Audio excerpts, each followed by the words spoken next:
Theories. We talk a lot about them on this page, and that's because they're interesting, and also because Naruto is over, so there's not a whole lot of new content to talk about. So therefore, being introspective about the Naruto experience and wondering what the true mechanisms behind a lot of the decisions made over those 750 episodes is what keeps us going forward. And honestly, when it comes to creating theories, I really don't believe there's any better fictional piece than Naruto. One, because the mangaka of Naruto basically refuses to answer any questions about Naruto. Two, because there's a couple of plot holes that can only be explained through the medium of theories. And three, because Naruto was such a wide and immersive world that unfortunately didn't get fleshed out as much as it could have. And therefore, it's down to fans like you and me to create theories to fill this somewhat empty world. And honestly, those are my favorite kind of theories. The theories that answer lingering questions like, what kind of sage was Hashirama? Or what was the truth behind Itachi's illness? Are the Sharingan that Obito collected still around? And theories like these are like a brain game for Naruto fans. You have to use tidbits of information that you understand and tie them together in a cohesive way to create a full picture of what your theory is, specifically in a way that makes sense. And while I do come up with the majority of the theories that we talk about on this page, I don't come up with all of them. I get emails, or I get comments, or I get tagged in videos about Naruto theories all of the time. And there's been one theory that I've been tagged in hundreds of times that I've kind of been ignoring for a little while here. And that's not because I believe the theory is stupid or even factually incorrect. I've just been gathering my thoughts on how I feel about this particular theory. But my thoughts are now gathered, so I want to talk about it today. The theory, and a lot of you have probably heard about this theory in the last couple of weeks, is that Shisui used Kotoamatsukami on Itachi. And I know there's a lot of you out there who are thinking, Well, of course Itachi was placed under Kotoamatsukami, but he did it to himself. after he was brought back during the 4th Great Shinobi World War. But that isn't the circumstance that this theory is talking about. This theory states that Shisui, with his dying breaths, placed Itachi under a Kotoamatsukami that would lead him to protect the village at all costs. That is to say that Shisui's parting words to Itachi, protect the village, were actually him placing Itachi under Genjutsu, which is why Itachi, after Shisui's death, is so dedicated to protecting Konoha. Not because of his own will or wants or love for Konoha, but because of the Kotoamatsukami that his dying best friend placed him under. And for the last couple of weeks, I've been oscillating on how I feel about this theory. So I want to walk through all the parts of this theory that make sense to me and all the parts that don't. And then at the end of the video, I'll tell you whether or not I believe that this theory could actually be true. And if I'm being real, there is some compelling evidence. But before I go providing the evidence that I've dug up, guys, please, for me, like this video, subscribe to the page, and hit that noti bell. And if you guys love me digging up anime evidence, you're gonna love my other channel, The Weeb Commander, where I dig up anime evidence on all other anime that aren't Naruto or Boruto. Going through a big Hunter x Hunter and Hell's Paradise kick right now. If you love the idea of me talking about just all anime in general, then you're gonna love my brand new anime podcast, Who Talk is Anonymous, where me and Danny Mata break down everything that happened in anime this week. It's available on YouTube, Spotify, and Apple Podcasts. Before we get into all that, guys, today we're going to talk about one of our favorite recurring sponsors to the page, HelloFresh. Are you looking for ways to save money this spring? Well, HelloFresh is cheaper than grocery shopping and 25% cheaper than takeout. Not to mention the fact that good food is not worth wasting. HelloFresh pre-portioned ingredients cut down on food waste by 23% when compared to traditional grocery shopping, which is not only good for you, but good for the planet. And speaking of being good for the planet, did you know that HelloFresh is technically better for the planet than traditional grocery shopping? On average, HelloFresh meals have a 31% lower carbon footprint than the same meals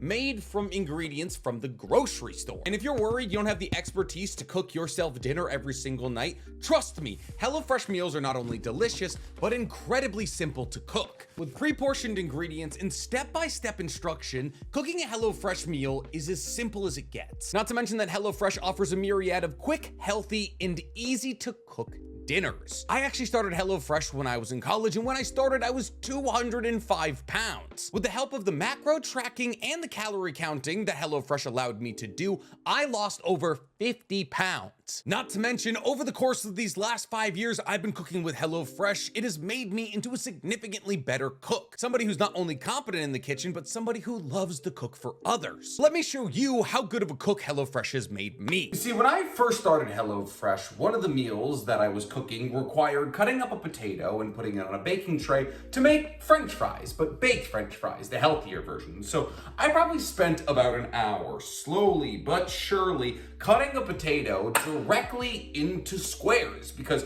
as far as I was concerned, that's what potatoes have always been. But now that I've been cooking with HelloFresh for about 5 years, I have a method. All I really do is I cut the potato in half like that, and then I slowly but surely split that half into 3 or 4 steak wedges. And I can do it in seconds now because 1, my knife work has gotten massively better over the years, and 2, because I'm familiar with the process. And the result is delicious every time. So what are you guys waiting for? Go to HelloFresh.com and use code 50NCHammer23 for 50% off your first box, which ships for free. That's HelloFresh.com and code 50NCHammer23 for 50% off your first box. Let's all get in our training arc with HelloFresh. So Itachi and Shisui, 2 of the most beloved characters in the entirety of Naruto, with collectively less screen time than the majority of the Konoha 13. Their motivations have always been a big source of confusion amongst Naruto fans. Why were Itachi and Shisui the only people motivated to side with Konoha amongst the Uchiha? And why were they so fervent in their alliance with Konoha over the Uchiha? To even take it one step beyond that, Itachi's motivations have always been a little bit suspect. I mean, sure, maybe while Shisui was alive, Itachi and Shisui believed that working for Konoha was the best possible thing they could do. And because they had each other and they both held that ideology, they reinforced that ideology in each other. But where a lot of people kind of lose grasp of Itachi's reasoning is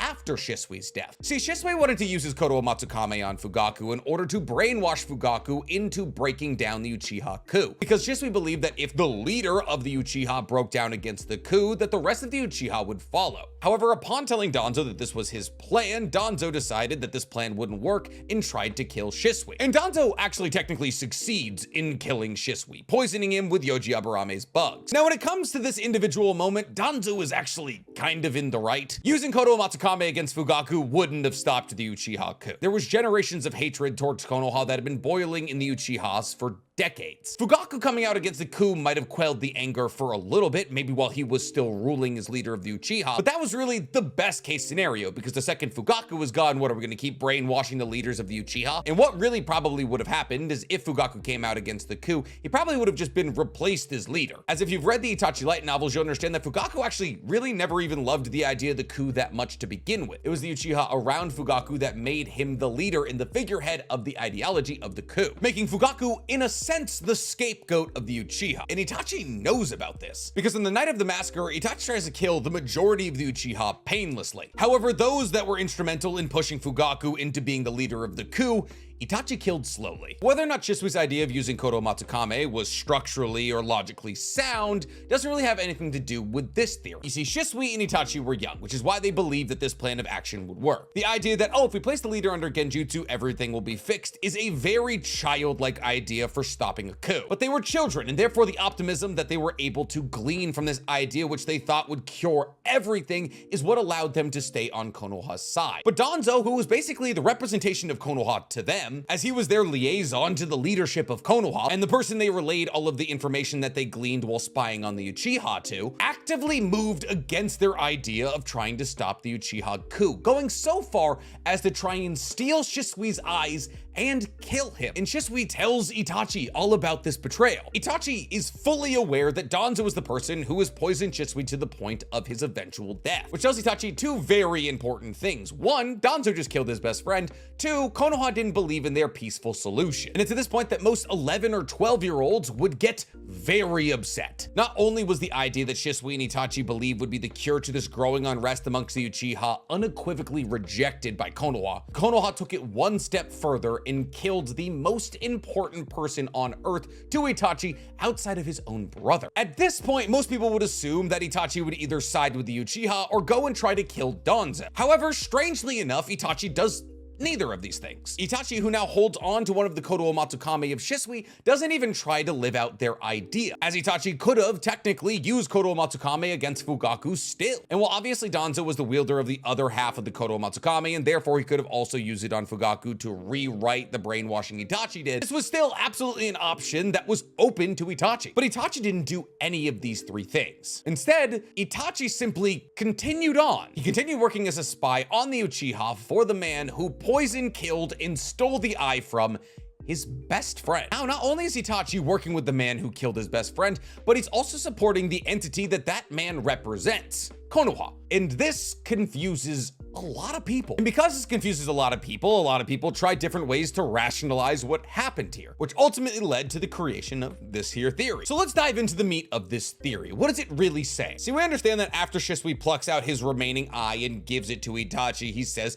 protect the village. People believe that this is Shisui orating his genjutsu onto Itachi. And from this point forward, Itachi is placed under Kotoamatsukami, specifically with the idea of protecting Konoha, something that Shisui wanted to do very fervently. And honestly, this theory does make a good amount of sense, as from the moment that Shisui utters the words protect the village, that's basically all Itachi ever does. Whether it be spying on the Uchihas, killing the Uchihas, or operating as an inside agent in the Akatsuki, all Itachi does after Shisui's final words is protect Konoha. And so far as debunking a theory, there's really not a whole lot of ways to debunk this one. See, we know that the Kotoamatsukami has roughly a decade cooldown, and therefore the Kotoamatsukami that Shisui used on Itachi wouldn't be able to be used for another 10 or so years. However, the next time that Kotoamatsukami is used is almost a decade, if not a little bit more later, as the next time that Kotoamatsukami is used, Naruto is 16, and he was probably somewhere in the region of 4 or 5 when Shisui died, meaning that the cooldown period for that Kotoamatsukami should and would be over with. We've also established the fact that after using Kotoamatsukami, your eye doesn't close, you just can no longer use that ability. As when Kotoamatsukami was used on Edo Itachi, the crow's eye didn't close. And when Danzo used Kotoamatsukami on Mifune, when we see that Kotoamatsukami only a couple hours later, the eye is open. Also, there's just the common sense argument that if the Kotoamatsukami eye closed after you used it, everybody would know what you did, which would make Shisui using Kotoamatsukami on Fugaku like hilariously evident. Oh, Fugaku's been acting weird recently. Shisui, why don't you open your other eye? Not to mention that Shisui used a Mangekyo Sharingan Genjutsu against Mukai Kohinata. It's never confirmed to be Kotoamatsukami, but that didn't close his eye either. So the fact that the crow has its eye open every time we see it also doesn't debunk this theory, as the crow's eye wouldn't need to be closed, just the crow couldn't use Kotoamatsukami. The fact that the crow can use Kotoamatsukami is hilarious though. Like, yes, I get that Kotoamatsukami was programmed to react to Itachi's eyes, and therefore it was probably mostly Itachi who ended up using the Kotoamatsukami, but still, the fact that it was in the crow when it got used means that it probably took the crow's chakra, and that Sharingan did not belong to that crow, which means for a decade, a crow flew around with an activated Sharingan, meaning it has some of the most chakra out of anybody in the entire show, probably the most, as even Madara was only able to sustain his MS for 24 hours. All hail God Crow. So thus far, we know that Shisui, if he did use Kotoamatsukami against Itachi, wouldn't have closed that eye. There was a 10-year cooldown before that Koto eye was used again, and Itachi's actions kind of line up with being put under a Kotoamatsukami. But then, hypothetically, when Itachi was revived, wouldn't he be out of the grasps of Kotoamatsukami? You figured that death would release you from Genjutsu, and therefore this Edo version of Itachi would come back without the brainwashing. But that may actually not be the case. You see, we understand that Nagato, when he was brought back as his emaciated self. This is because when Nagato used Rinne Rebirth to bring the entirety of Konoha back to life, it took all of his chakra. And even though this loss of chakra made him look unnaturally old, he was still brought back this way. Even though in his Edo Tensei self, he had access to significantly more chakra. This goes to show that you're brought back with any affliction that you died with. And we know this. We know that Edo Tensei people outside of Madara obviously are brought back the way they die. So if hypothetically somebody is placed under Kotoamatsukami and they're never released from it and then they die, if a physical affliction that you die with is brought back with you through the means of Edo Tensei, why wouldn't a mental one be? I mean, think about it. Itachi is brought back exactly as he died. And considering the fact that Kotoamatsukami manipulates the entirety of your chakra network to make you believe that a new reality is occurring, to assume that it affects you on a somewhat physical level as well isn't crazy, and that those physical changes in the Genjutsu would still persist in your Edo Tensei body. And in reality, even having just that conversation isn't all that important, as obviously when Itachi was brought back, he was being controlled by Kabuto, but he could still talk, and everything he was saying to Naruto and Killer Bee was trying to help them defeat him. Relatively quickly in the battle between Naruto, Killer Bee, Nagato, and Itachi, the crow that Itachi placed in Naruto comes out and re-brainwashes Itachi with the same message that Shisui might have brainwashed him with 13 or so years ago. Meaning that whether or not you believe in the validity of Kotoamatsukami coming with you into the afterlife, Edo Itachi once again was placed under this Genjutsu, meaning that the entirety of Itachi's motivations throughout the duration of his role in Naruto and Naruto Shippuden were actually given to him by Shisui. And here's the thing, the logical side of my brain loves this theory. There aren't a whole lot of ways to debunk it outside of the fact that Kotoamatsukami may not be brought with you into the afterlife. And therefore, Itachi's actions before he's placed under Kotoamatsukami a hypothetical second time prove that he was always trying to defend Konoha from the core of his own heart. And as somebody who loves theorizing about Naruto and anime as a whole, a theory with very few holes is awesome to come by every once in a while. But unfortunately, there's more part of my brains than just the logical side. See, while the idea that Shisui is the grand puppet master behind all of the motivations of Itachi for his entire life is intriguing, it ignores a really big part of Naruto, Itachi. See, to sit here and speculate about whether or not Shisui was the entirety of Itachi's motivations for doing everything that he's ever done kind of throws Itachi as a character away. See, Itachi is one of the most complex and beloved characters in the entirety of Naruto for a reason, because he's better than a lot of us. A lot of us wouldn't have grit our teeth through the massacre of our entire clan to save one family member. A lot of us would have given into our hate upon seeing our best friend murdered by the person we've been spying for. A lot of us wouldn't have been able to carry the torch for that dead best friend and continue doing what they wanted even after they were murdered by the person we were doing it for. A lot of us wouldn't have cared about Konoha after we were placed into a corner to massacre the entirety of our clan to such a degree where you integrate yourself in the most dangerous group of criminals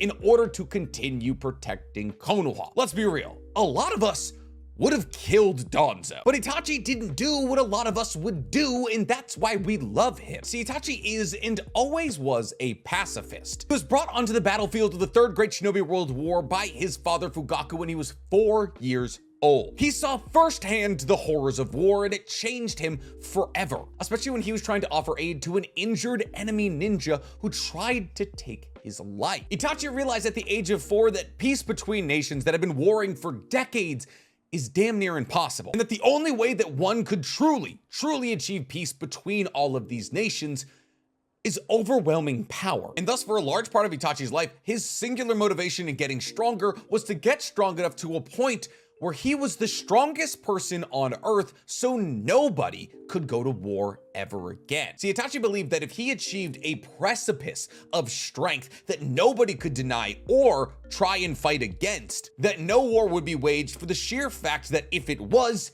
he would step in. And if you don't think that's like 50% of the current reason there's no war in Konoha because of Naruto, you're wrong. Yes, he's charismatic. Yes, he talked to everybody. Yes, he told them all about his feelings and how he sat on a swing. He was a walking nuke for almost a decade and a half. Sure, in Shikamaru's second light novel, they use politics to make sure that Iwa doesn't pull out of the Shinobi Alliance. But the reason that the entire continent comes together to have a meeting and then decides to listen to Naruto is because if they didn't, the consequences probably would have been a little dire. Like, obviously, yes, Konoha uses politics and bureaucracy, but you better believe that if those fall through, the threat of violence was never far away. However, unfortunately for Itachi, he was raised in one of the most tumultuous eras of Konoha's history, born directly into the center of growing unrest amongst the strongest clan in Konoha. And he wasn't some no-name Uchiha, he was the son of the leader of the coup, the son of the leader of the Uchiha. So Itachi, more than everybody in the clan, probably outside of Fugaku and those who helped him plan the coup,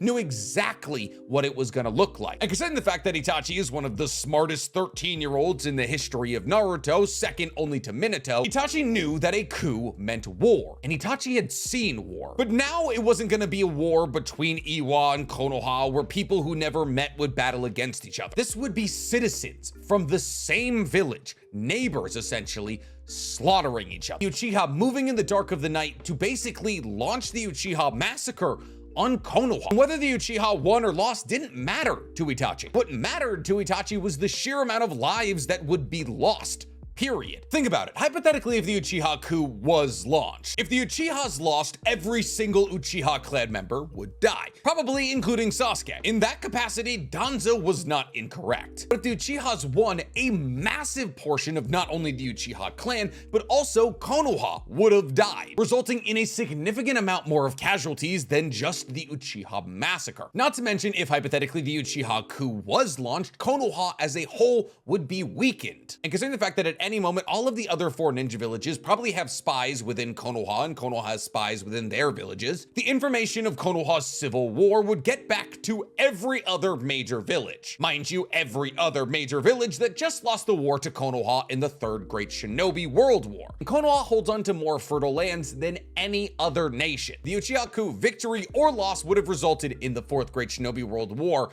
way ahead of schedule, though an even more substantial loss of life. See, Itachi and Shisui, though misguided in their original plan, shared the ideology of peaceful resolution, and to assume that Shisui was the sole motivating factor in Itachi having this ideology is to discredit Itachi's growth. But I don't think that this theory is completely off base. I don't believe that Shisui used Kotoamatsukami on Itachi, though it is technically possible. So where does the credit for this theory come from? Well, even though Shisui didn't use Kotoamatsukami on Itachi, that doesn't mean that Shisui didn't motivate Itachi. See, Shisui didn't need Genjutsu or Kotoamatsukami to manipulate Itachi's feelings. Shisui is the person who gave Itachi direction. Shisui was, for all intents and purposes, Itachi's moral lighthouse. He was a ninja a couple years older than Itachi who was equally as talented. And he, very much like Itachi, was also a pacifist, operating with Konoha's best interests in mind. And over the years, they reinforced these ideologies in each other. See, Shisui was spying on the Uchihas before Itachi, but Itachi actually independently came to the conclusion to assist Konoha. It wasn't until he became a spy for Konoha against the Uchiha that he found out that Shisui was also doing it. So more than anything, they had each other, and in each other they saw a future where peace could be achieved, and ideally that future could be achieved with the least amount of bloodshed possible. While I stand firm on the idea that Shisui never placed Itachi under Genjutsu, I do believe that without Shisui, Itachi wouldn't have been as fervent in his love for Konoha. Without Shisui, there's a possibility that Itachi would have given in to the hatred of Konoha and sided with the Uchiha. Without the positive impact of Shisui's life and the fact that Shisui trusted Itachi with their vision to bring it into the future, I don't know if Itachi would have chosen to not retaliate against Danzo. But honestly, Itachi did kind of retaliate against Danzo. See, well, obviously Itachi wasn't the person to kill Danzo, that was Sasuke. I guess it was actually technically Danzo. When Itachi was on his way out of the village, Danzo sent Yoji Aburame to take care of him. On his way out of the village after killing his entire clan, that is. But Itachi knew that Yoji was following him and lured Yoji out of the village. It's at this point that Itachi placed Yoji Aburame under Tsukiyomi. Well, more specifically, he placed the bugs in Yoji Aburame's body under Tsukiyomi so Yoji couldn't move. And after Yoji, the killer of Shisui, was stood there paralyzed, Itachi lit him on fire with Amaterasu and watched him burn to death. Not only is this canonically the only time Amaterasu has ever killed anybody, it is also one of the more satisfying moments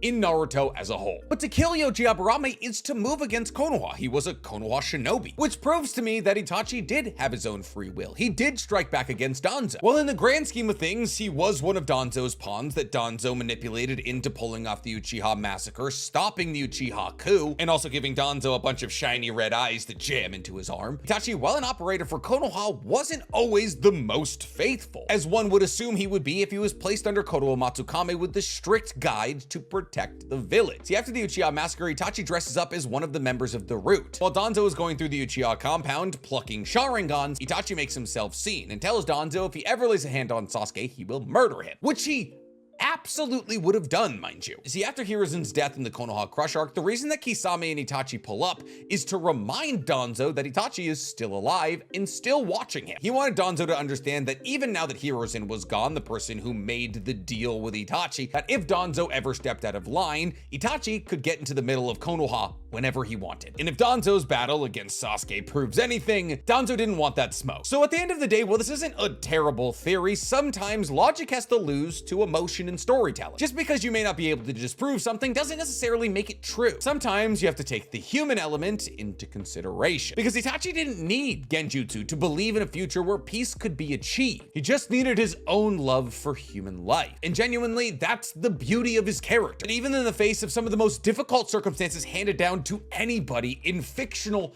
history, he always made the choice that aligned with his original ideologies. He never wavered, and he certainly never needed anybody placing him under a brainwashing technique. What do I know? It's not like I've ever sat down and filmed a 50-minute video about Itachi's entire life or anything. Do you guys believe in this theory? Do you think Shisui placed Itachi under Genjutsu? Tell me in the comments below. And while you guys are down there, please, for me, like this video, subscribe to the page, hit that noti bell. Gotta say, the theories that I make better than this one.